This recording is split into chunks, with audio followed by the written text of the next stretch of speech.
Again, trying to get to attach to something that wants to get attached to something that wants to attach itself to three other people. This is the scene. I mean, this is like boots on the ground type stuff that was going on in the 70s and 80s.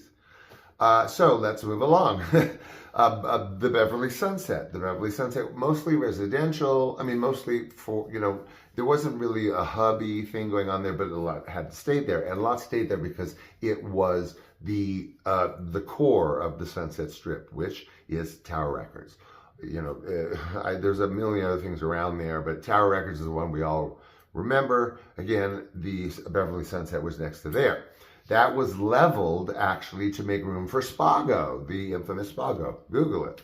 Oh my God. So then we have, of course, the Continental Hyatt House, I said, which became known as the Riot House. It was a big to-do. This was not an industry thing.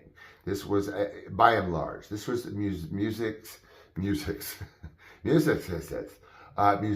bands, music industry related types, promotion, that all thing is mostly the Riot House, the Continental Hyatt House. Next to the Comedy Store, the infamous Comedy Store, whose Pauly Shore's mother owned, which used to be the Macambo, which was a very famous celebrity, infamous, legendary something restaurant. Ciro's was there, I don't know. And I knew these buildings when I was like 7, 6, 8. The Ciro's was still around. Macambo. Anyway, so let's move along. So then we have another place, the Yamashiro, which was off of more off of Hollywood Boulevard, but still adjacent to what we're talking about. Famous restaurant called Yamashiro. It was Japanese restaurants, been in a million things and whatever, Google it if you want. And it was on top of the hill that had a perfect 180 of Hollywood. It was like right over the Chinese Theater.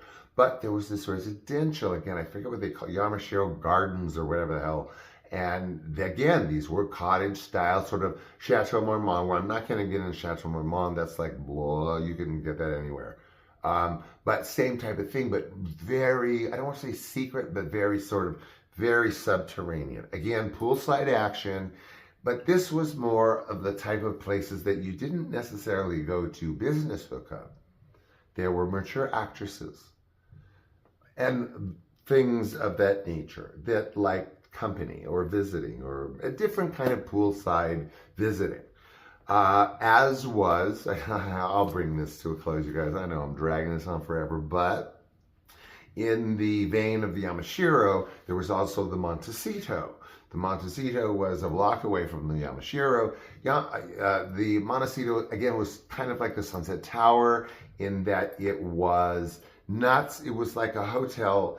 It was like an apartment building posing as a hotel, but a lot of these people lived there. Again, another famous actress, a very, very, very close friend of the family, Olive Deering, lived at the Montecito when my father first came to town. Like, I don't know, 3 days before he met my mother. Poor guy. And she lived at the Montecito, and actually unbeknownst to probably my entire family, my father, Virgil Fry, actually did meet Dennis Hopper at the pool of the Montecito. They didn't know each other. My dad was living with Olive Deering.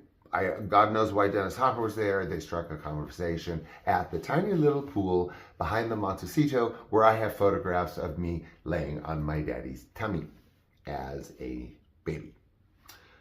I don't know where to go from there, you guys. That is it as far as non-universalite power broking, moving, shaking that was going on every minute of every day, 24/7, 365 in Hollywood in the 70s and in the 80s.